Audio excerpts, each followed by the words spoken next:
Hello, everyone. All right, my foot is on the brake and the car is in park, so that's good. Good start to the drive. Instead of it being in reverse, my foot being out of the car. All right. Sorry, I was going to get going about 20-30 minutes earlier, but I did not get going.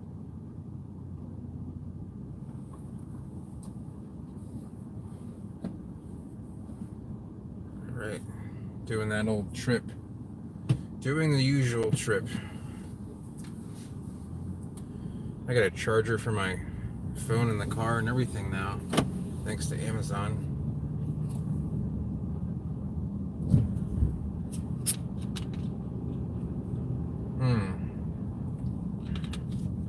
I gotta check on something real quick. But everybody who wants to show up, show up. Saturday night, so we'll see what happens.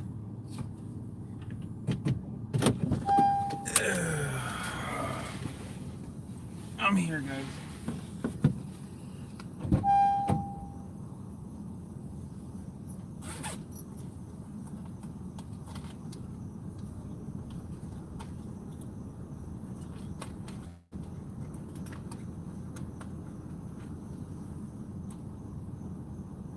I'm here. I just digging through my computer case or something.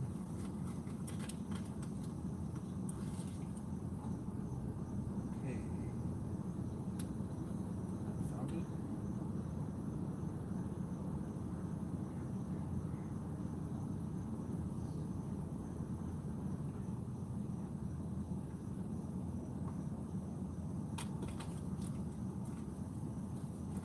So many cables, so many ways to charge.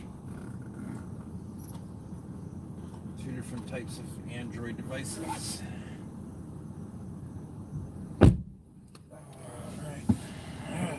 Okay. Alright. I'm back. And there's no one here.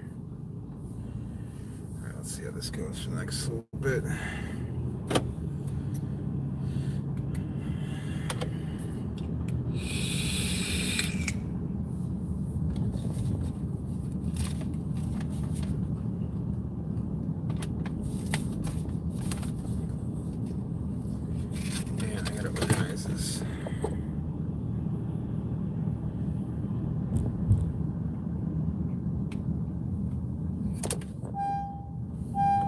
Yep, it's me. I have my seatbelt on.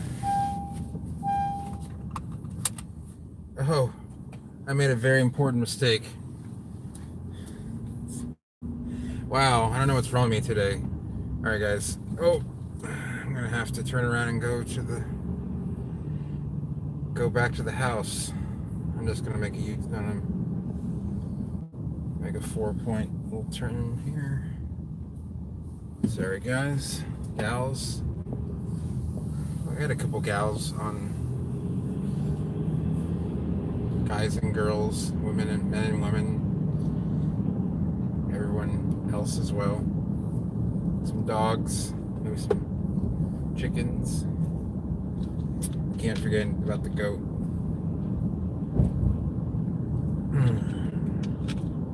That's what happens when you guys leave me alone and no one's talking. I just start mumbling about nothing.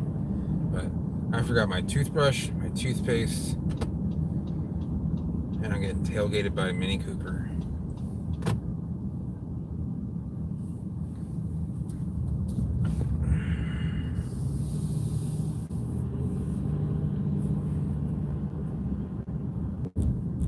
I usually leave a half an hour ago. Oh well. I was going to offer you guys some better view of, the area. Alright, I'll be right back, guys. And whoever's watching, thanks for watching. I appreciate it. I hope you continue watching. I'll be back in about a minute. Enjoy the view, the sunset.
Alright, I'm back.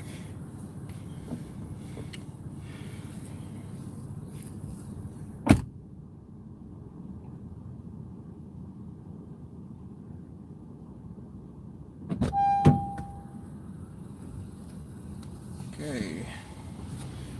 One person watching. May not even know they're watching at this point.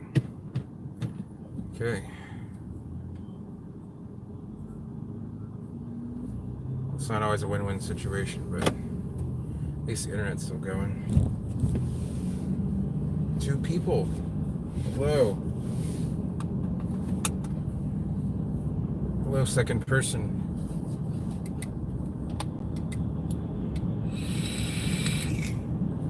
Came just in time.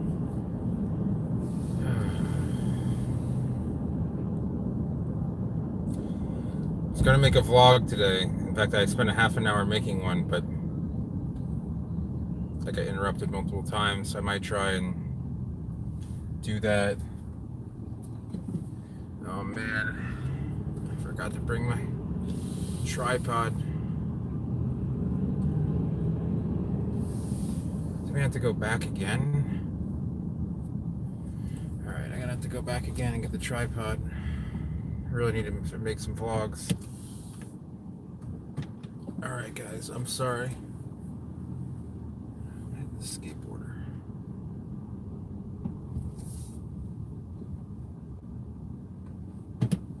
Three people. Is that a powered? Oh, it's a little mini Segway things. It's the second time I had to go back to the house.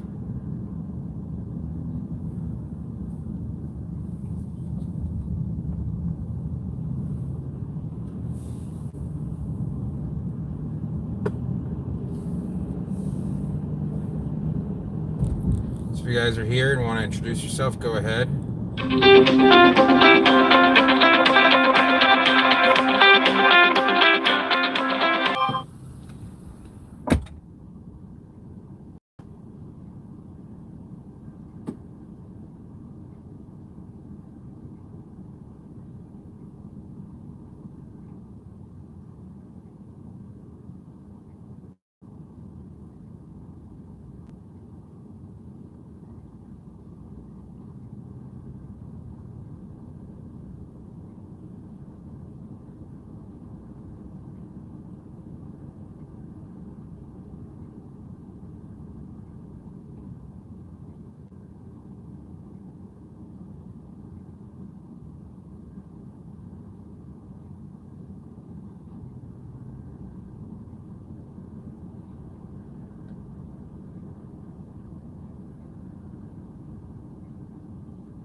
All right, guys. All right, I'm here. And I realized I had the tripod in the car the entire time. Like an idiot. All right. It's gone to darkness. Gone to darkness.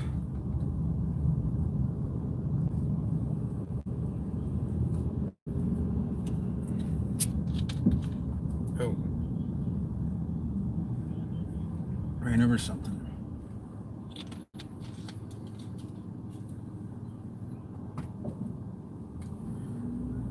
I think it's interesting that there's 2 people here.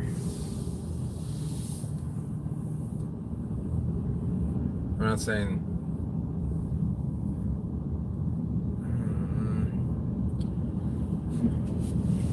need a new pair of hair clippers as well. You guys probably think I'm bald, but I actually just shave my head about once every 4 days or so.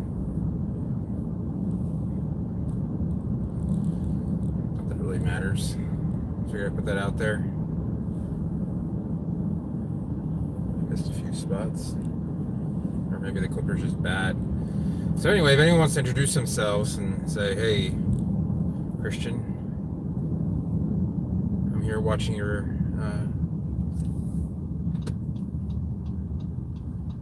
live video. You have any questions about palms? If you have any complaints about your washer and dryer, this is not the place. Uh-oh. Everybody's going. Well, we're gonna let this run. We'll see what happens.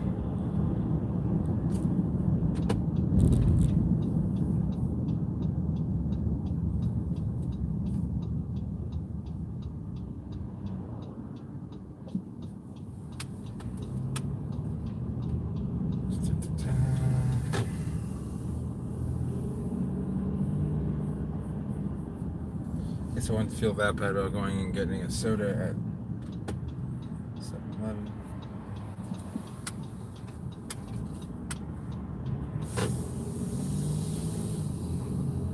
There we go.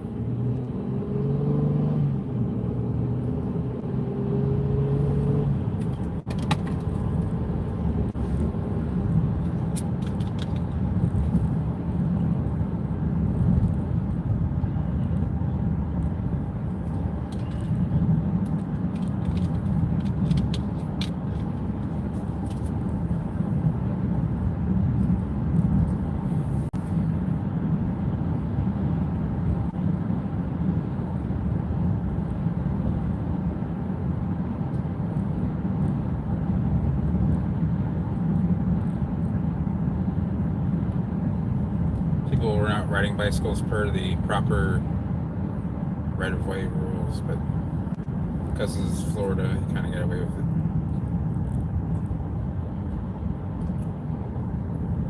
Tell me what you guys want to hear. Do you guys want to hear an old palm story?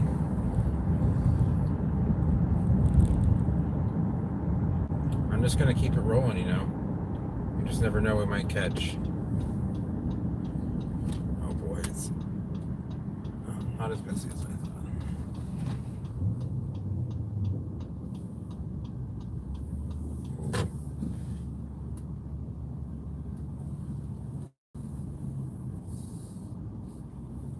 Be right back.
All right, guys. I got a thumbs up just for the video. Thanks.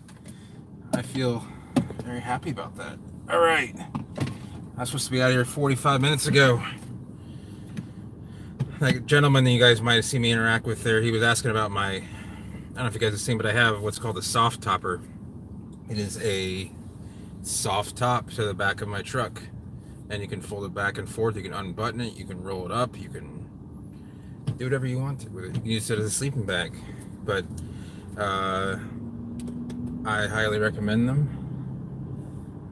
And he was asking how I liked it. I told him I was a satisfied customer.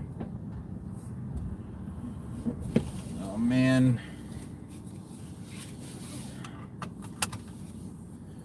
It's difficult to get where you're going sometimes.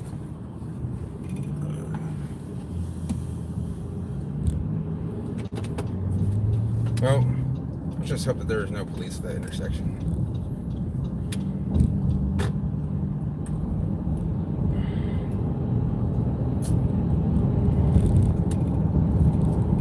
You guys didn't see that. The video didn't capture that.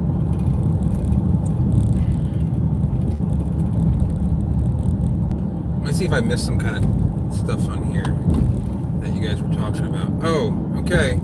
People have been talking. I'm sorry. I haven't been listening. Hey, let's see what we got here. Hold on. I can't. For some reason I can't scroll.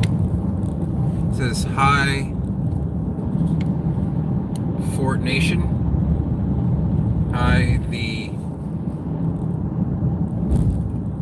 Won't let me go back for some reason. Maybe it's been the amount of time. They do Palms like 7-Eleven coffee. Actually, yeah, they like the coffee grounds. Put it at the base. It'll acidify the soil.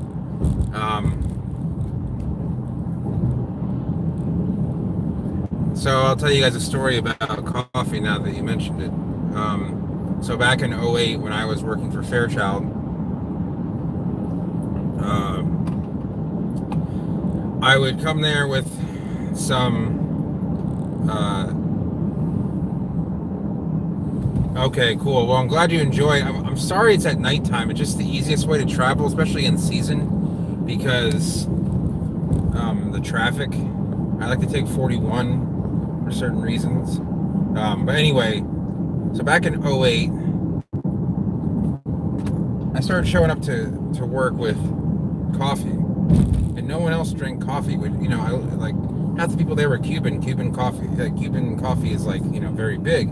It's like, what's going on here? And they're like, well, Christian, since you have got all this coffee, can you go to Starbucks and get coffee? I'm like, well, I don't really want to spend what was it, $2.75 or I don't know, it was $2 something on a cup of coffee.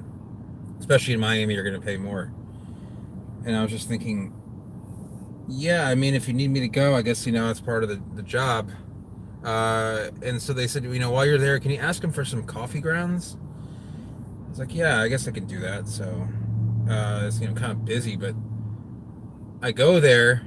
And so I go to Starbucks and I order a coffee. I'm like, hey, listen, do you have any extra coffee grounds you guys keep around? Do I have a Majesty Palm? I do not have one in my yard. My mother's old house, I had one that was about 12 feet tall. I grew it from a 3-gallon. But I can see if I can't get a good video of one. Anyway, so I asked them for the coffee grounds, and they're like, yeah, we've got a coffee. You want our coffee grounds? Not the coffee, not the ground. I had to kind of explain, and I didn't want ground coffee. I wanted coffee grounds, used grounds. And they said, yeah, we've got plenty of that. So they told me to come around back, and all of a sudden they started handing me 5-gallon pails, buckets, just of hockey pucks of just used. Man. Of used. They put a little puck in. They brew the coffee. There was it's a 5-pound pail, but they were 30 pounds each, even just laden with water. So I put, I threw them in the back of my truck, and I brought them over to work, and they're like, "Oh, that's nice. Can you get more?" I'm like, "Yeah. I mean, what's going on? Is there some kind of shortage or something, and they're like, well, we're just having a lot of scale issues with the cycads. And I said, okay, well, yeah, I mean, and so I said, well, yeah, it's a much cheaper alternative to spraying. There's a lot of stuff called Safari Distance, which kills scales in full effect. Then it's not as big of a deal now, although it's still a problem. So then getting more and more of it, and then one day it just kind of ended, and I guess Starbucks just said, sorry, but we can't offer you, the grounds, they're considered bio waste or something, which is ridiculous. So anyway, that's one of my many Fairchild stories. Brown Tips Majesty Palm. Because okay, so is the plant indoors or outdoors? And if it's indoors, outdoors, what your climate is, what the climate is in where the plant is, that all matters. Because if you're outdoors and you live in the desert versus indoors and it's humid, yeah, different. Indoors, okay. So brown tipping is usually a sign of it's usually, how often do you water it indoors? And do you know what your humidity is indoors? Or is it, just know if it's low or high? Climate is 70, okay. And does the soil seem like heavy, seem like decomposed, kind of mucky? Or water, okay, every time it gets dry. It's not, okay. And the soil composition, is it like well draining? Is it not so well draining? The soil feels fine, okay. And the plant isn't too small or too big for its pot? Like, is the plant like really big for the pot, or is it too small for the pot? Or do you know how long it's been in the pot? That would be important to know too.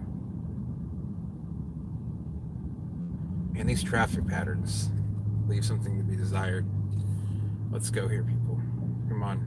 It's not that hard. Oh, here we go. See this? These people don't know what they're doing. Oh, man. Okay. It's a good size for the pot. Okay. So what I was trying to figure out is if you had decomposed soil, if you're having root rot, which is a typical sign of brown tipping in many indoor plants. So even though on the tag on Majesty Palms, if you buy them at a big box store, usually it says that they're good indoor plants.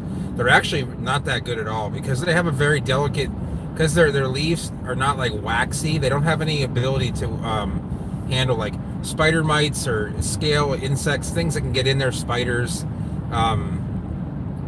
And so a lot of times they just don't do well indoors, and they kind of wane. They just kind of sit there. They won't die, but they won't thrive. They kind of just survive, for lack of a better term.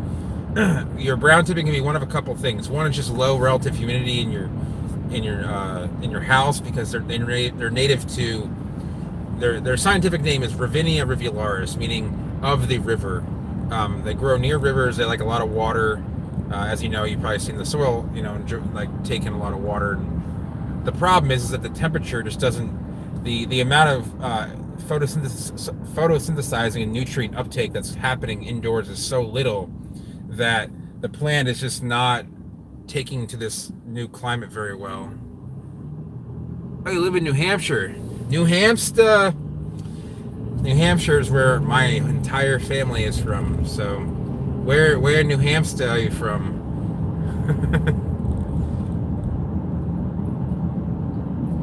If you don't mind me asking, but my family's from Rochester. Okay, my family's from Keene. If you go to Keene, New Hampshire, we actually have our family has some stuff named after us, like that mall there. I haven't been there in a long time, but anyway, look for the Faulkner Colony Mall, or whatever. Not the I don't know. It's something. The library has a name. Who knows? I haven't been there in a long time, but anyway. So the problem is not only your climate is at 70, it's mostly going to be heating. Isn't just like sitting, like say you're not in Georgia, keeping it indoors. Like you have your artificial heat in your house is going to naturally dry the plant out. So is it more of a dark browning, like is the tip still wet or is it dry? Because one means more of a fungus, one is more of an issue of moisture. Sorry, get on the main road here. Anyway, I probably have asked you too many questions about one plant, but just trying to help out. People did have palm questions. I figured I would let it roll. Look brown, not really dark brown. Okay, so it's probably dry tips. What you can try and do to combat that, cutting them off isn't really going to help because the plant's going to take the moisture from another part of the leaflet. But there's stuff called wilt proof, spelled WILT-PRUF, and it's kind of like a waxy coating of some sort. I've never used it because I just haven't had indoor plants since it was invented, I think. Spray it on the leaflets, and it'll reduce the amount of water that transpires out of the leaflet. So.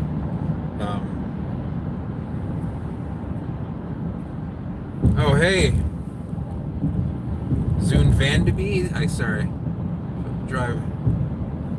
Yeah, I try and drive safe. It's the other drivers that, thankfully sorry about the blurring. My windshield is just, let me see if I can make it any better.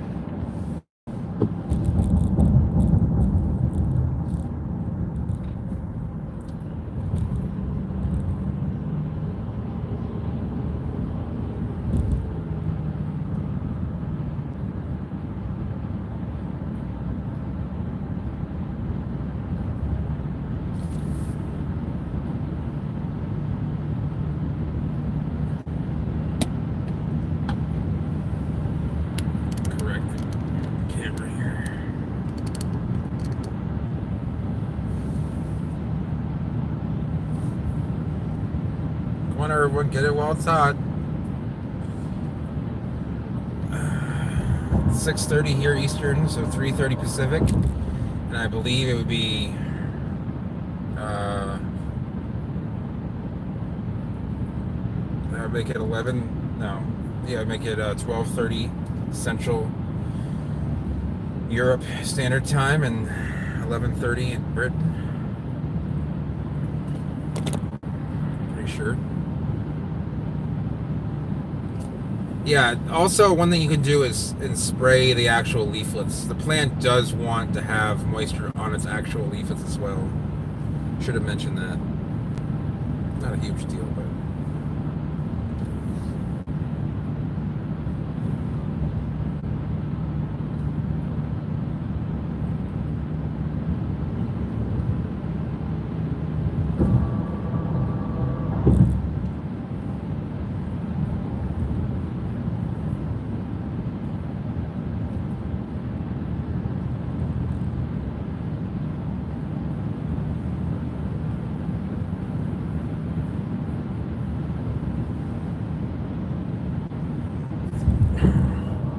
Yeah, if you want to try and use a sprayer and try and add multiple things to it, like a little bit of water. Actually, that's probably not good to mix the... Forget I said that. Bottle palm leaf was turning up. What do you mean by they're turning up? Let me see. Lack of sun or root damage.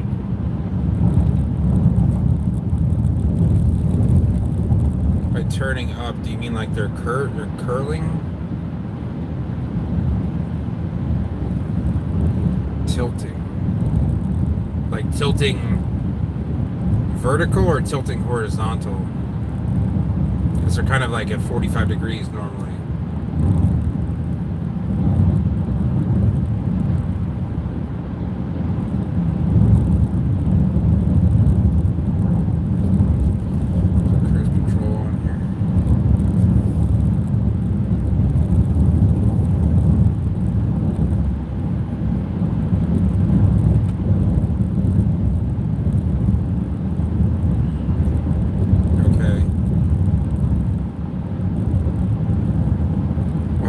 sun is your...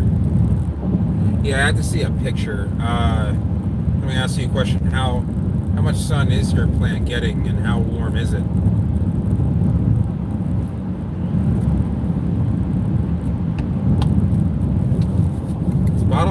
Bottles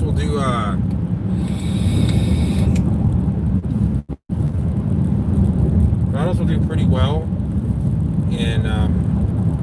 in cool, chilly weather. I mean, we're not long periods of time, but a lot like Royals will. Okay, see you in a few minutes. All right, if you think it's having root rot issues, I'd recommend definitely repotting it.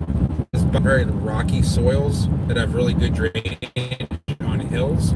It's probably the number one killer of bottles is rot, because they actually don't take in a lot of like rain from the ground. They grow in the tropics, but in a tropical savanna climate where they get a lot of water from down below. So, and it all stays, that's why their bases are swollen, and they keep all the water in there for the most part. Plants that keep a swollen, or palms that keep a swollen trunk for the most part, do so to conserve water. A lot like Borassus does, even Royals do in their, that's why the trunks are swollen. It's not really a genetic thing. It's really more about holding water. If you notice, most swollen trunk plants live in a seasonally wet and dry climate. So Borassus, Royals. Yeah, you can keep a bottle palm dry. It's very waxy leaflets. Bismarcks, they don't like water in the crown. So, yeah, indoors in a pot, if it's a bottle, would I ideally like it to rain like 10 minutes a day, not too, down near the base. It'd be about 85 to 90 degrees every day. Lots of wind. I would say, and this may be, a little bit of, I can't prove this, but due to the size and the nature of the leaflets of a bottle, I think bottles might be the most wind-resistant palm in the world. Because there are other palms which are extremely wind-resistant, like Palmetto, Sadakentias, what else? It's coconuts, Royals, but bottles just are so stout, and they hold their leaflets so tight together that it's very hard. I mean, you'll rarely see a bottle palm stripped of its leaflets, even in major hurricanes. They just don't. They're just so like set up for heavy wind situations, because it's like 20 and 30 mile an hour winds every day where they're native to. If you lived on a hill near the coast, outside, full exposure, you probably would get used to the winds as well.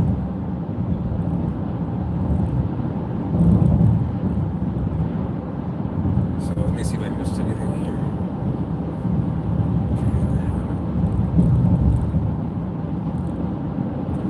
I'm sorry I haven't put out a vlog like I mentioned earlier, which there aren't many people watching then, but I tried to do a vlog this morning.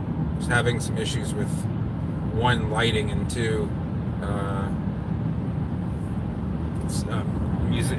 Sound in the background. And a palmy grown in an air pot.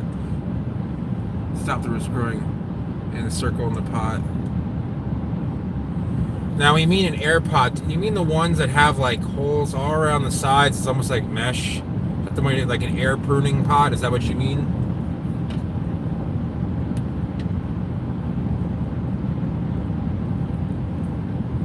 Okay. Yes, I would say that palms can be grown in air pruners. Give me a sec here.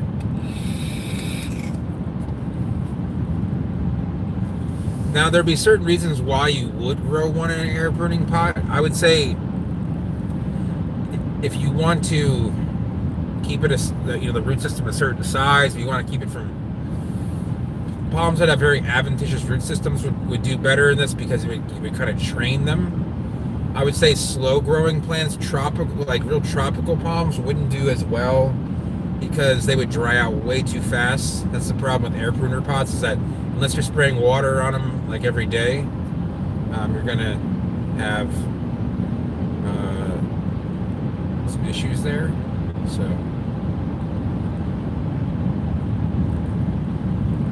a lot of plants are used for, there's a lot of air pruners that are used for palms that are being grown in pots, which are going to be eventually sold in that size pot.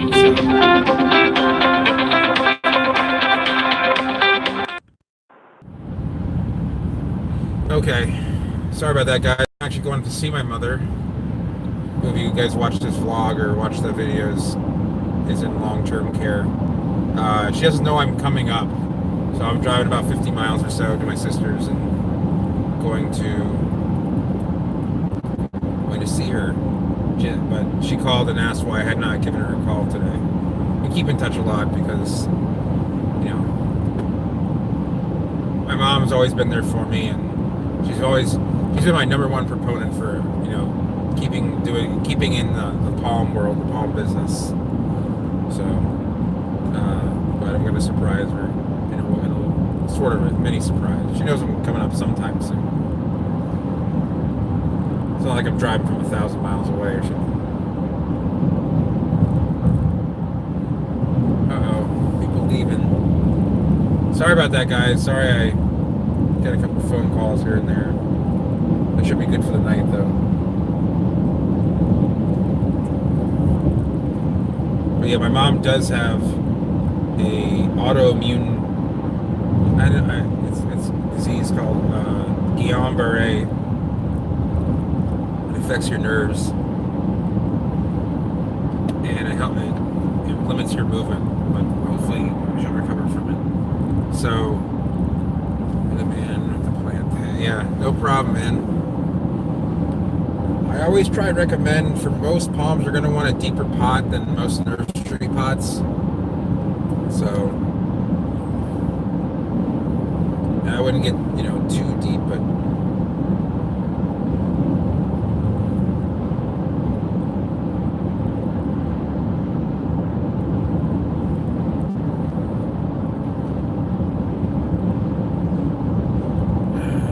thanks for stopping by, guys.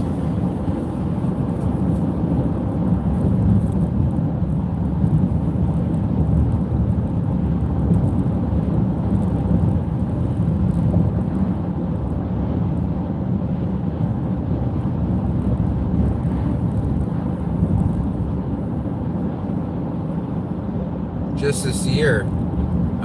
So what's your favorite palm so far, now that you've just kind of caught the palm bug?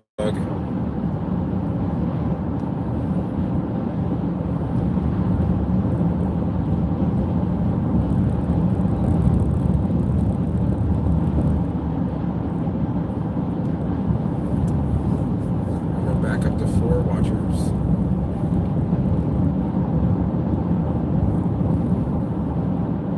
Oh, you buy Jubea? Do you live in an area where they grow well? Do you live like near on the west coast of the U.S. or a drier area of, say, well, anywhere? They don't do so well in Florida. Oh, you're from Belgium. Oh, interesting. You know that there are some very old specimens of Jubea in northern France, and I believe Belgium and the Netherlands. I'm not sure about both of them, but pretty sure there's a big one in Belgium, outside. There's definitely some specimens in France which are quite interesting. They're like 100 years old. They're not that big, but I mean they're big. They're just not tall. But I'll tell you, one palm I've never seen a trunked specimen of in person as a Jubea. Isn't that sad? So sad. I might have when I was younger and I was in... Okay. So, are there a lot of Trachycarpus, like Chinese windmill palms in Belgium? I noticed that it's kind of catching on, and the northern coast, the south coast of the North Sea, so to speak. I know that because it's very cold hardy, people are very interested in that.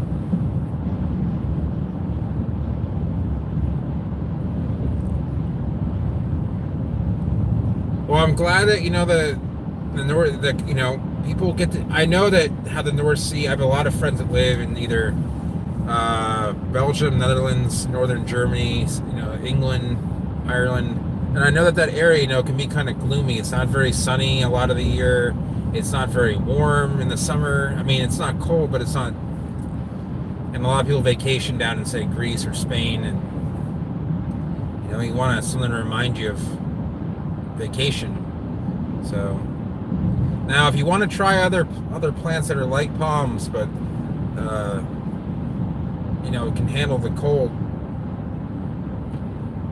A lot of people that get into palms, I can tell you're Belgian because your English is better than most Americans. So,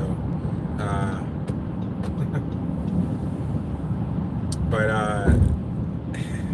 I tell people from most of Northern Europe that because it's usually true. When I meet Belgian, Dutch, Norwegian, Swedish people, they tend to have better English than most people that I know, or as good. They're native speakers essentially. So anyway, that's not off the topic, but yeah, there's a couple other cycads are really good. What I was mentioning, the other the alternative to cycads are a really good alternative to a really good. It's not even an alternative. It's a good first plant to have in a lot of gardens. I'm gonna make this light. I don't like this light.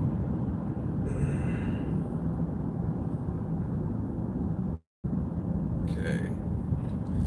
So that way you go another mile or so and you be on I-75. It'll take you all the way from Sault Ste. The Canadian-Michigan border all the way to Miami. It's a hell of a trip.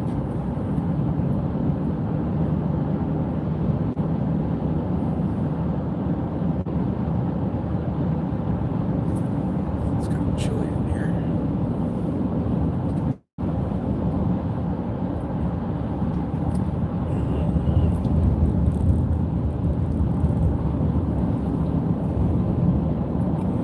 So for the eucalyptus, there are many that can take the cold.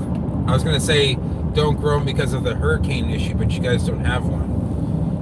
This past season, in 2017, if you watch some of my videos, especially the ones about me, the specimen sables, and the ones at my friend's house, there's the one that shows the damage from Hurricane Irma.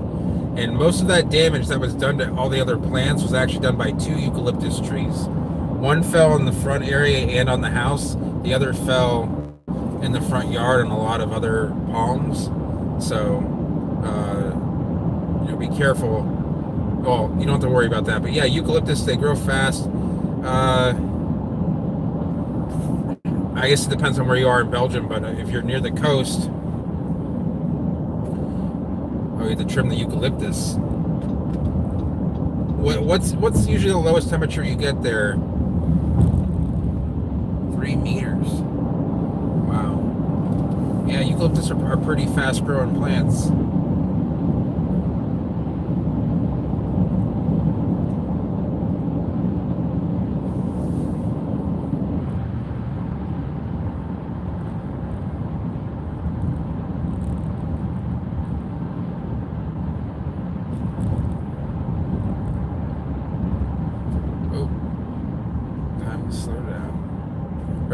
Arbitrary drop to 40 miles an hour, which I'm sure a lot of you.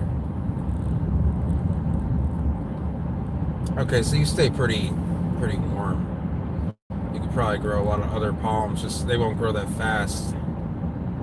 I think the hardest part is just like it is in California where you have the wet winter. See, you're about to enter winter and I haven't had rain in 5 days, and tomorrow I'll get rain. and then it'll dry out. It'll be breezy, and then it'll be cool again. So at 8A, I mean, I would try some other stuff that 8A. Let's see. I guess the Butia, Jubea, I'm sure Shamrocks would do fine there. There are some really cold hardy species of palms that lots of rain. Yeah, a lot of the palms that grow in southern China, southeastern China, like Chunio phoenix hainanensis. There's also Chunio phoenix nana, and there's also Gihaya grossa fibrosa and Gihaya argiata. Beautiful plants, take a long time to grow, but I mean they would definitely grow in Belgium. Wouldn't even worry. I mean, wouldn't even worry about. Wow, they really trimmed up the palms here in the median.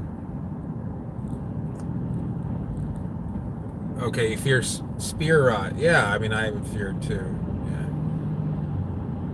But, those are some left out plants. Say palms in the normal.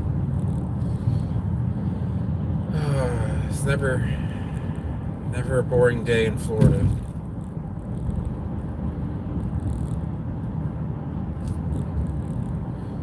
So we're in, as usual, in Punta Gorda. Looks like they trim up the... See, the idea of the city, their idea of making the landscape look better is they will just trim up the palm leaves that have deficiency and just hope that it goes away. Or I've seen them even weed whack some clumping palms. It just doesn't, I don't know why people do that, but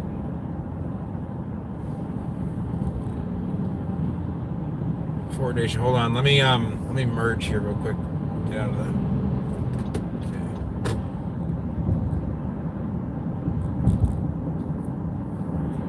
This is right downtown Punta Gorda. Anyone who's watched this knows pretty much I'm about my halfway point here.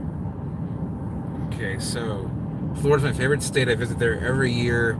I never want to leave. Probably will be moving to Florida. That's exactly how I felt about Florida. Probably since I can remember when I was younger, all the way to,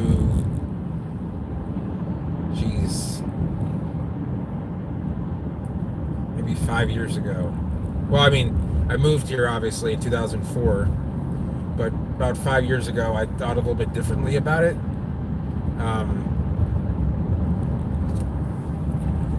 It's hard to explain, but Florida is undergoing some issues currently. Before I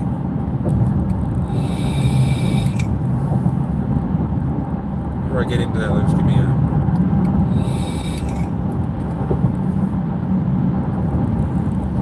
So, about 30 years ago, is when I first remember going to Florida, seeing my grandparents at Cocoa Beach. I was like 5 or 6 years old, and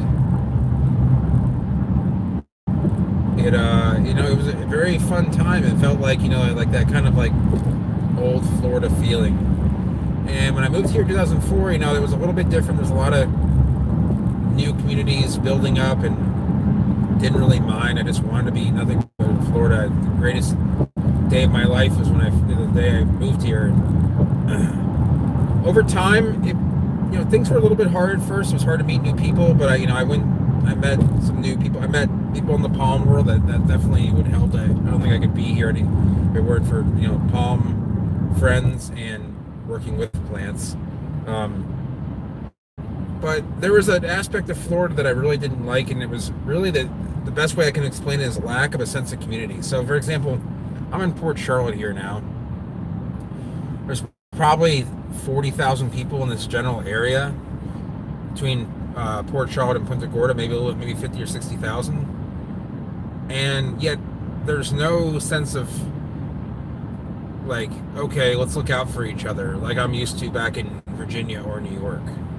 Mostly New York. In Virginia, it was more of a laid back, everybody's super nice. In New York, people are known for not being the nicest people, but the family and community are very important, and you just don't see that here because of the amount of people that come from different cultures, and people tend to disassociate with others when upon first impression and being from different cultures. So when you come here, you'll see that Midwesterners kind of hang out together, Northeasterners will hang out together. Not necessarily, they'll kind of hang out, I should say more Northerners will hang out together, Southerners may hang out together and do something different.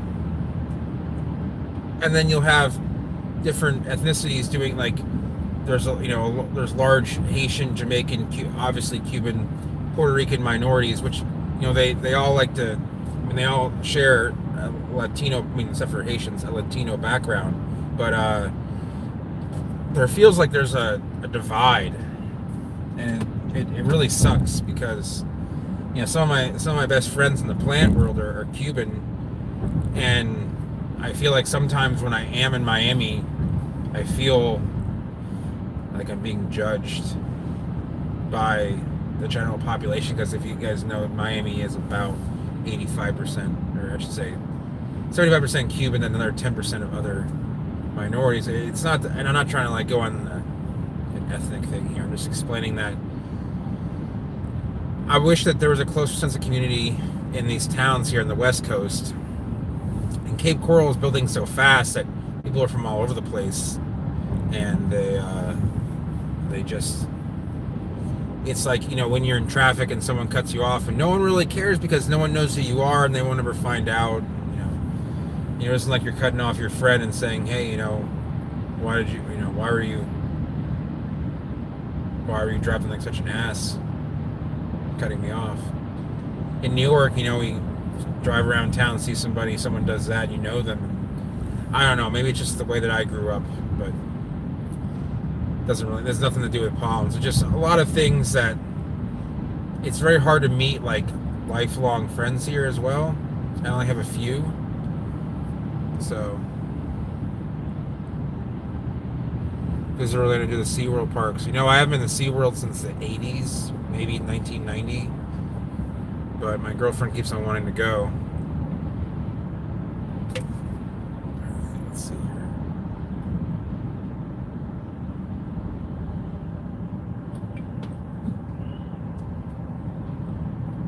Oh. I don't know if that guy right there, he's at the left turn lane, and he's just hanging out, like looking in the back of his van. Yeah, when you gotta go, you gotta go.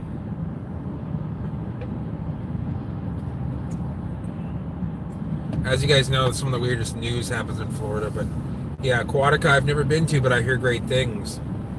And I go to Orlando a decent amount. In fact, I was going to make a video about the winter Central Florida Palm and Cycad Society party, which is in Claremont. It was about 30 miles west of Orlando. But I did not go. Couldn't find like a hotel or an Airbnb that was like reasonably priced nearby. That's another problem where these Florida is also becoming quite populated. It is the third most populous state in the nation now. It's more populous than New York. It has like 21.8 million people. And it actually is more densely populated than California now. Where in World War II, Florida was the most unpopulated state east of the Mississippi, I believe. Only like 1.5 million, maybe 2 million people.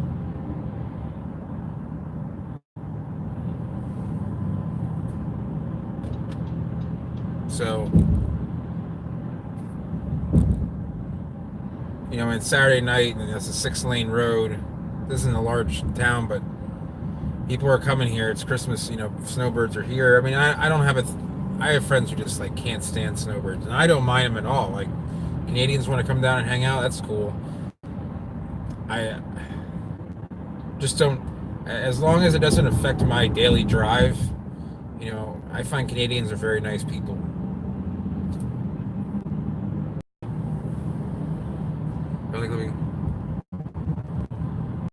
Do you have lots of tourists in Florida? Yeah. I mean, I lived in Virginia I was born in New York City, which is obviously an area that will experience tourists.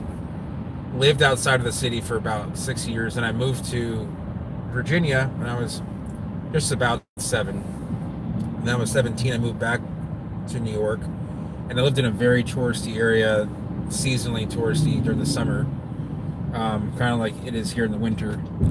And so I'm kind of used to like how touristy areas work. You know, there's seasonal work for a lot of people, and things die down, and traffic is better. And people complain about it up there too, just a different time of the year. I don't see the point in it. I mean, it's not going to change. But do I enjoy? Do I like living in Florida now? I mean, there are positives to it. I'll be honest. If it's like below 55 out, I won't even go outside. I mean, it's 71 right now, just to give you an idea. But when it's 55, like I go inside the house, and I just I hate cold weather to the point where like I don't know if I could actually survive like living in areas that experience like below 20 degrees. I know it sounds really sad, but I lived in Florida for it'll be 15 years in April, so I've lived in the 20s. Don't get me wrong. I've lived in Vermont. I mean, I've lived in Vermont and Connecticut. You know, in areas where I've seen negative 10, negative 15 degrees, and I know what it's like. And it's rough. I mean, I understand why people move down here. So yeah, I mean, I'm used to that. And even in Virginia, I would walk around. I remember my friends and I walking around Christmas or in January. It's like 1995, and the one place before cell phones and smartphones, we'll get a good temperature reading was the bank. In the middle of the night, we'd walk places and it'd say it was like 12 degrees out in Richmond. In Richmond, you can grow tricky carpets too. There's one growing there for about 70 years now. So, but Florida it's a beautiful place that hopefully does not get. I mean, if you think about it, Florida, in 20 or 30 years is supposed to have 40 million people. That's pretty crazy considering that's how many people California has now, and I don't the land difference I'm not sure of, but it's at least 3 or 4 times this guy. There we go. That's what that signal's for.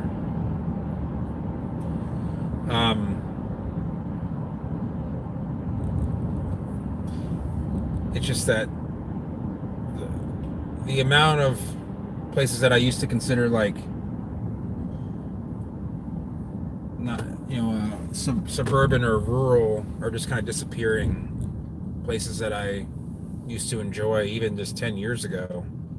I mean, a lot of this, this was all here. It's been here for 25 years, but 40 years ago there would have been nothing here. So yeah, there's no rain. It's supposed to be rain tomorrow, and then a cold front's coming through, and then it's going to be, I think it's supposed to be I don't know. I know on Tuesday the low's going to be like 50 in Cape Coral, and then it's going to be 45. So 45 for Cape Coral is pretty cool, especially it's not even winter yet. It's going to be about 44 where I'm going in Venice. And then it's not anything, it's not that I have to cover anything, it's just that I have, what's it called? I'll see. The live stream will depend on really if I'm driving somewhere. I might do one on my computer. I can do it. I don't know how well my microphone works, but I guess we'll find out. But have a good evening.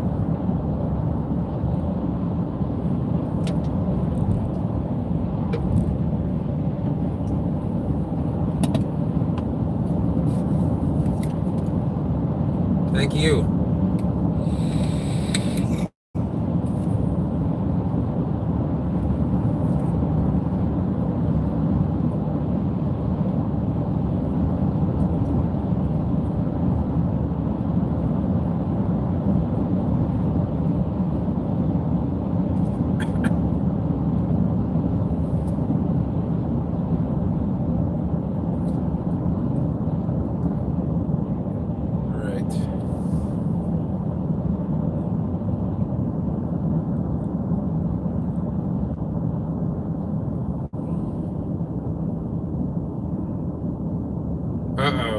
2 inches of snow? I remember you guys discussing the forecast of there being, didn't know there's going to be snow or not. Oh, rain. I can use 2 inches of rain right now. How far north did you have to go till it became wintry mix or snow? Like up to like Cherokee County?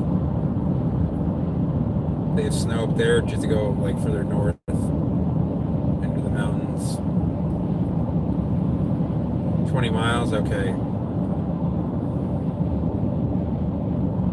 I don't know all the towns. I've driven. This is really sad. I've actually never been.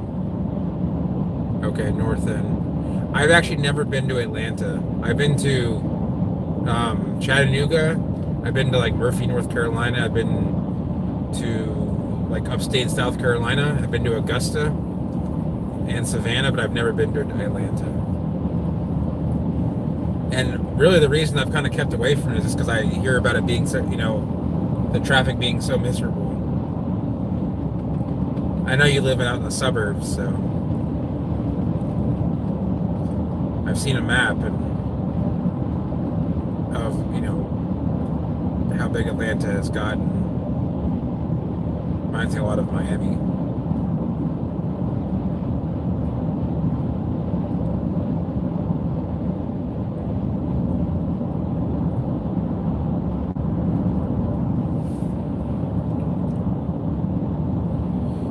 Yeah, I saw one of my friends on Facebook who lives in upstate South Carolina near Anderson.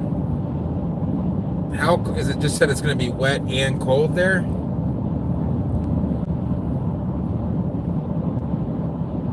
Just the freezing rain. I assume freezing rain is a terrible thing for palms. Never had to deal with it, so I've actually dealt with sleet. I'm not going to lie, in Florida where I lived, but it was short-lived. Wasn't something. Oh, really? So Alan? Yeah. Alan, he posts a lot of stuff about weather, and just I can imagine, just that cold, wet, freezing weather. I just think of the spear rot that Sable's gonna. That's probably the one killer for cold hardy palms there. Just that sort of situation. More police pulling people over. That is Fusillo Kia. That is probably the largest dealership in the entire state of Florida. It's like no lie, half a mile long and probably half a mile deep. So it's cold and rainy outside. No, I wouldn't plant the seed outside, not when it's cold and rainy. There aren't many palms that like it both cold and wet. That tends to be an issue, a fungal issue for almost everything. Like 40 degrees in rain, or 35 in rain, 37.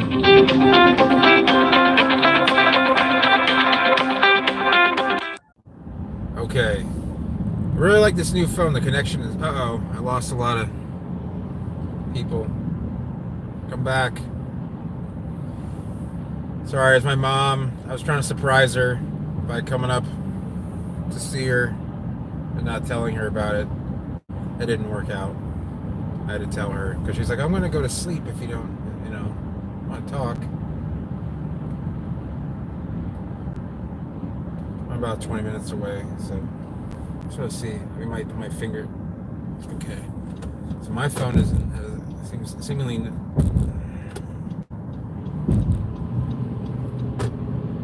Really no reason for them just to cut me off like that, but that's just the way things seem to work here. Oh, and then this is a left turn only lane, a right turn only lane. They don't tell you that, it's just new traffic patterns, so. Okay. For some reason, everybody's in the right lane. Maybe there's a Christmas parade or something going on. I hope it isn't, because it's just going to be very bad for traffic. Let me see if I missed anything. You're back. So I'll be around for another like 15, 20 minutes. The traffic's going to be like this, and it's going to be like, half an hour.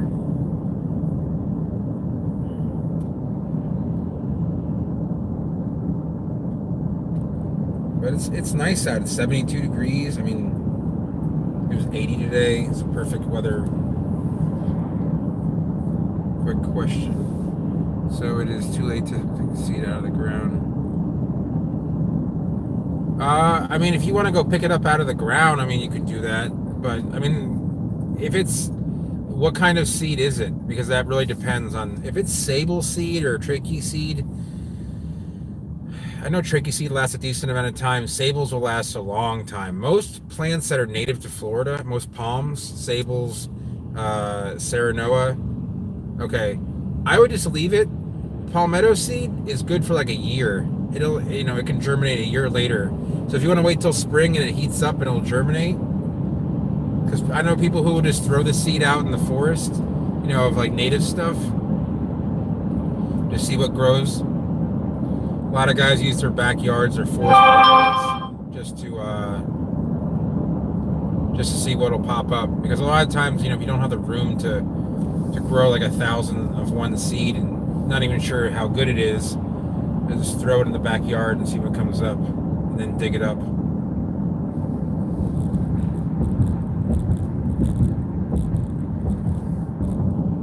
All right. It's just a busy night, I guess.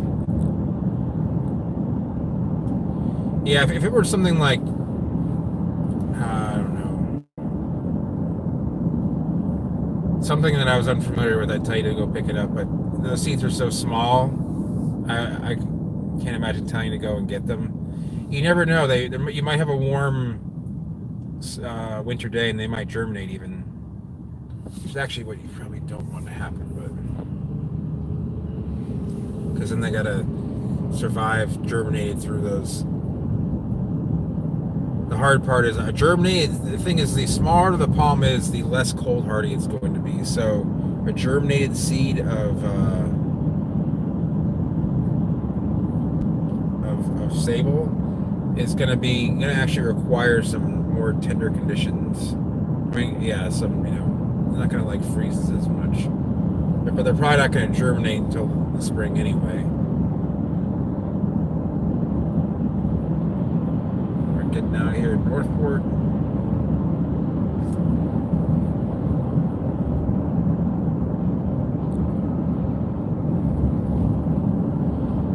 So one thing you guys may not know about what I used to do, I actually used to work at a pawn shop part-time while I worked with plants, and one of those pawn shops is over here on the right. It's an interesting line of work, I'll tell you that. I would never do it full-time.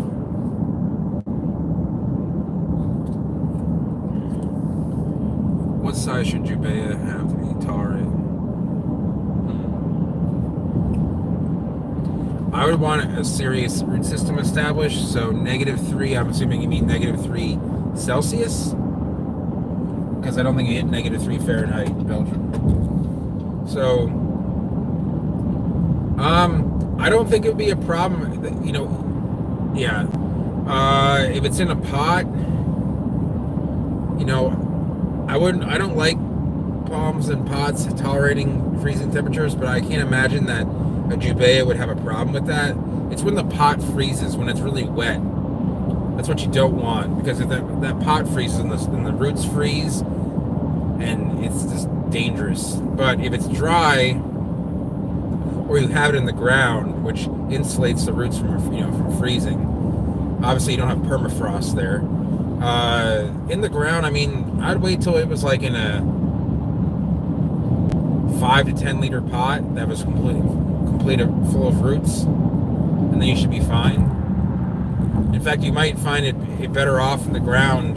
It's not going to die of cold in Belgium, so I've seen those plants take some very low temperatures. So.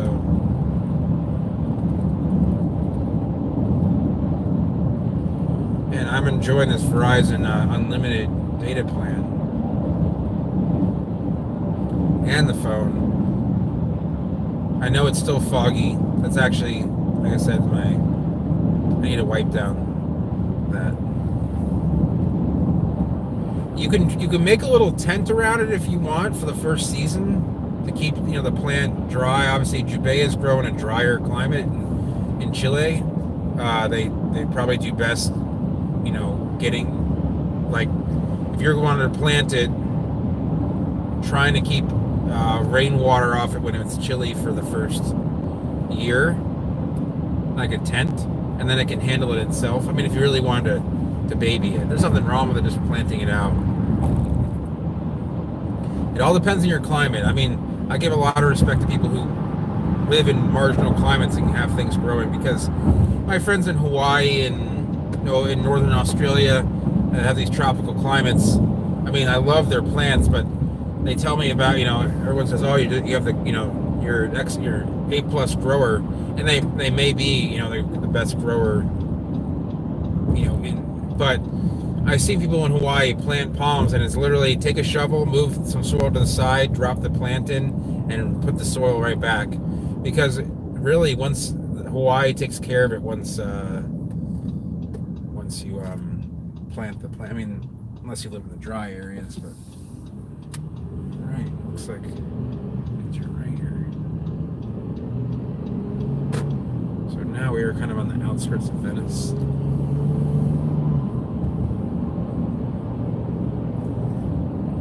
Yeah, a hill would actually be great. Jubeias don't like having wet feet, so if it has good drainage, that's perfect. I know most of Belgium is flat, so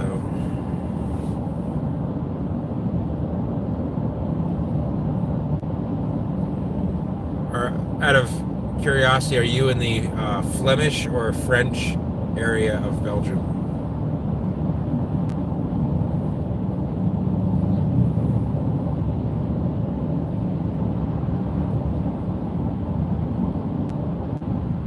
Oh, you are? Okay, you're in the Vlaams area. I remember taking a class called Ethnic Conflict in Europe, and we discussed a political party in Belgium. I think it's Belgium and the Netherlands, but it's called the Vlaams Bloc. 30 minutes to the sea.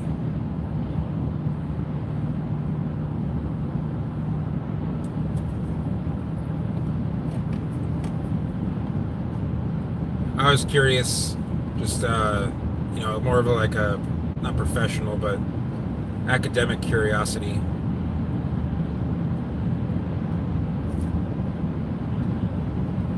That guy, I've always found geography just amazing. Learning more about it. People try and stump me with questions and stuff like that, and I really do enjoy it. So.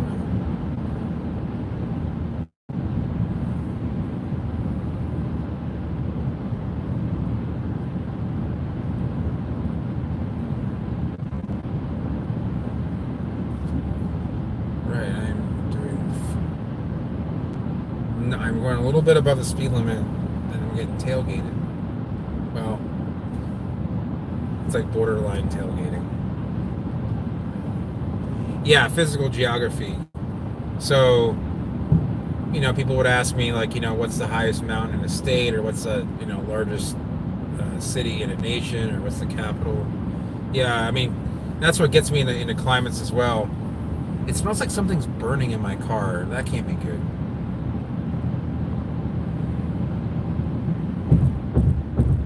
It's gone from 72 to 65 degrees over here.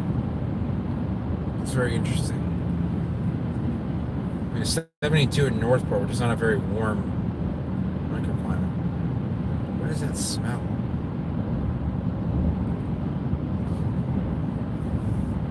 It smells like almost not like, I mean, it's not a bad smell. I mean, it's not like a terrible smell, but it's definitely there. This car still has a new smell about it. Oh man, my luck.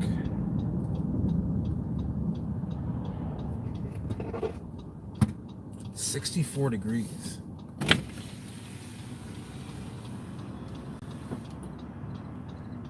Doesn't feel like 64 outside. So in the past like 5 miles, we've gone from 72 to 64 with no elevation. It must be because we're near the river. I'll tell you, when we get to Venice, it'll definitely be above that. So 40 in Atlanta. Hey, it's better than 20. I just don't understand how it went from even around here. Okay, no problem. Zoom van de Bas. I should have realized you were Flemish and not in the French area from the name, but I try not to stare too long at the phone, so. But yeah, Atlanta, you know. Oh, Ismay? Ismay?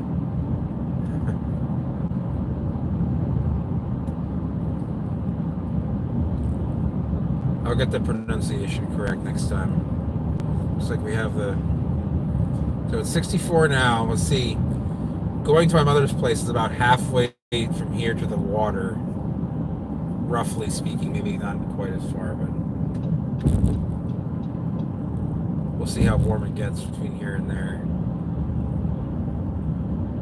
So that's just a crazy temperature change. Considering it was all in the same.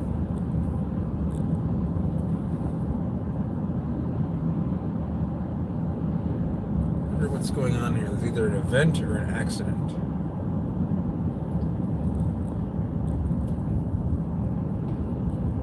This used to be a 2-lane road.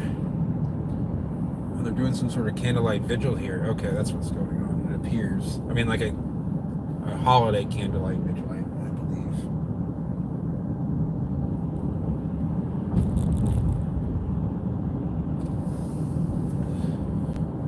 Yeah, there's a lot of cars here. So we're already at 66. Yeah, this is called Center Road. In 2004, this is 2 lanes. There were no developments on either side. And once you got past a certain road, you could just... I mean, I do 150 miles an hour. I was doing 150. I hate to say this, but there was no one around except for myself to hurt. But I mean, I had it pinned at 150. Probably doing more like 160 in my Mustang. So we're talking like 280 kilometers an hour for those who use the metric system, which is pretty much everybody outside the U.S. besides Liberia, Myanmar, England.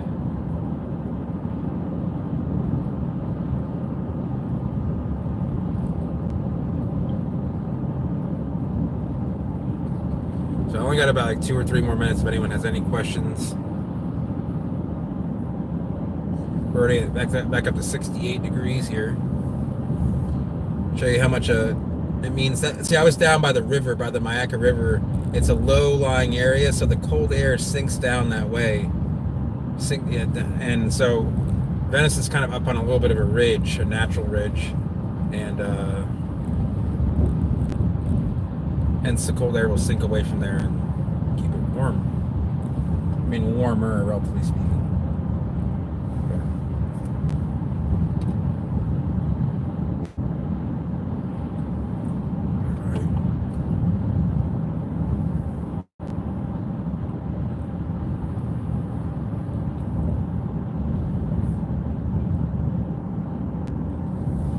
See if it'll get to 70 before I get back.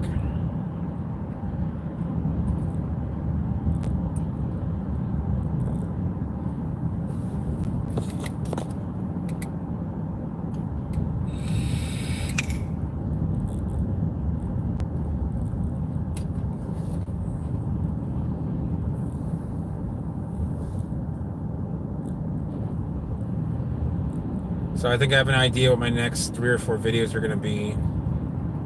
Maybe I'll get some done when I'm at my sister's. The lighting is better. The house lighting. Okay. Ooh. Go down to the...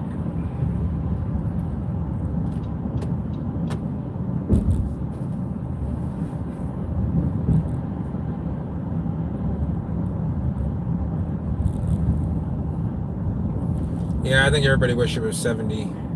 So it's still 68 degrees, but that's still pretty good. I mean, my sister lives another 2 miles towards the water. She's about a half mile from the intercoastal.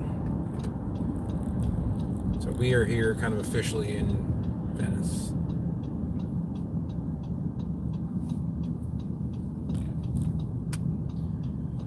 A lot of people have mentioned wanting to move to Florida. I almost want to make a guide of where to move if you want to move to Florida, depending on what you're looking for. So, 29 Monday and Tuesday morning. I guess it could be worse. I mean, 29 is not terrible for. I think this time of year, isn't Atlanta supposed to be? I guess it's supposed to be like around, like, the low is supposed to be around 35, 37 average. A little bit chillier than, like, say, Greenville, Spartanburg. I could be wrong. You guys are a little bit colder than Greenville and Spartanburg, right? Or at least Greenville. I know Spartanburg's a little bit chillier. Alright, guys, so I am pulling into my mom's place. Average, okay. 38 to 42. If it hit 38 degrees here in this time of year, I would be very upset. Alright, see you later, Bobby. Alright, everyone, I'll see you guys later. I'll see if I can get a video up or two. I might make an announcement on the YouTube channel. They have this, like, announcements tab now, so you can know that I'm going live. Or you can, message me directly. So I will see you guys soon. Thanks for watching. Have a good evening.